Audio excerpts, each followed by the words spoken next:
আধুনিক প্রযুক্তিতে পুরনো টিনকে রঙিন করা যায়। আমরা এই ঘরে কাজটা নিয়েছিলাম টিনের কাজটা নেওয়ার সময় আমরা এই ঘরটাতে দেখলাম মোটামুটি অনেক বয়স হয়েছে, অনেক দিন হয়ে গেছে।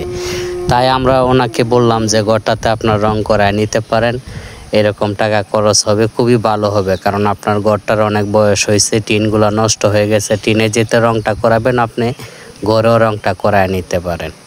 তো উনি আমাদের কথা মতো আসলে কাজটা শুরু করে দিয়েছে। তা আমরা আলহামদুলিল্লাহ খুব সুন্দরভাবে কাজটা করার জন্য প্রস্তুতি নিয়েছি।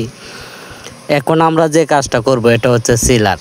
যেহেতু ঘরটার মোটামুটি অনেক বয়স হয়েছে, এই জন্য এই ঘরটাতে আমরা ড্যাম শিট সিলার করব, যাতে প্লাস্টারগুলো ভালো থাকে, কোনো সমস্যা না হয়। একটা জিনিস মনে রাখবেন, অতিরিক্ত পুরান হলে ঘরের প্লাস্টারটা কিন্তু মোটামুটি একটু ড্যাম হয়ে যায়, নিচ দিয়ে জর্জরা হয়ে যায়।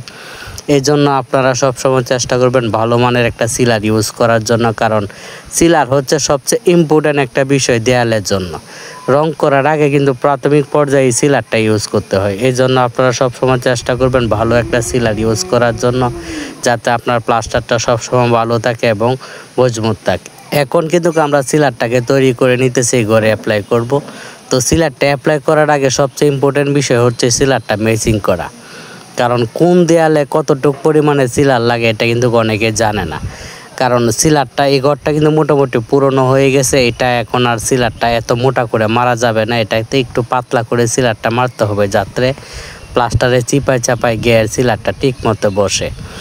তো সব জায়গায় কিন্তু সব ধরনের কাজ চলে না, আর প্রতিটা ক্ষেত্রে আপনাকে রোগ বুঝে ওষুধ প্রয়োগ করতে হবে, যাতে আপনার রেজাল্টটা ভালো আসে। তো আমরা আমাদের সাধ্যমতো চেষ্টা করতেছি যাতে কাজটা ভালো করা যায়।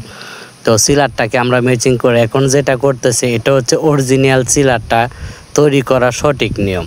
এভাবে যদি আপনি সিলারটাকে উল্টা পাল্টা করে নেন, তাহলে দেখবেন আপনার সিলারটা একদম পারফেক্ট, একদম সুন্দরভাবে সিলারটা ম্যাচিং হয়ে যাবে, কোনো সমস্যা থাকবে না। এক জায়গায় মোটা এক জায়গায় পাতলা এরকম থাকবে না।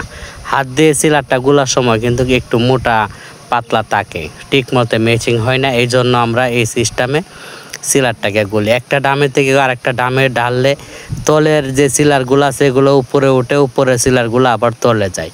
তো এভাবে সিলারটা তৈরি করলে সিলারটা পারফেক্টভাবে তৈরি হয়। আমরাও সেভাবে কাজটা করার চেষ্টা করি। তো সিলারটা তৈরি হয়ে গেলে আমরা এটাতে অ্যাপ্লাই করা শুরু করে দেব।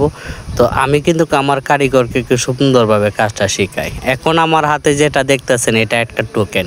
অনেকে মনে করে রঙের ডামের ভিতরে অনেক কিছু পাওয়া যায়, এটা আসলে জানি কি ভাই, এটা হচ্ছে একটা টোকেন। এই টোকেনটা হচ্ছে যারা কোম্পানির রেজিস্ট্রেশন আছে বার্জার কোম্পানিতে, তারা এই টোকেনটা মোবাইলে রিচার্জ করলে 3 মাস পরে হয়তো টাকাটা বা 1 মাস পরে টাকাটা ওরা অ্যাকাউন্টে দিয়ে দেয়। তো আমাদের সিলার ম্যাচিংয়ের কাজটা শেষ। এখন কিন্তু আমরা এটাতে করতেছি, আপনার বাঁশগুলা রেডি করতেছি সিলারটা মারার জন্য। তো খুব সুন্দরভাবে আমরা কাজটা করার চেষ্টা করতেছি। আমাদের বাঁশগুলা রেডি হয়ে গেলে আমরা সিলারটা অ্যাপ্লাই করা শুরু করব। তো কাজ করার আগে কাজের আত্মার যন্ত্র আসলে খুব সুন্দর লাগে, খুব ভালো লাগে, কারণ এগুলা ছাড়া আপনি সুন্দরভাবে কাজটা করতে পারবেন না এবং পরিশ্রমও হবে অনেক। তো বন্ধুরা, আমরা যেভাবে কাজটা করি ইনশাল্লাহ ভালোভাবে করার চেষ্টা করি।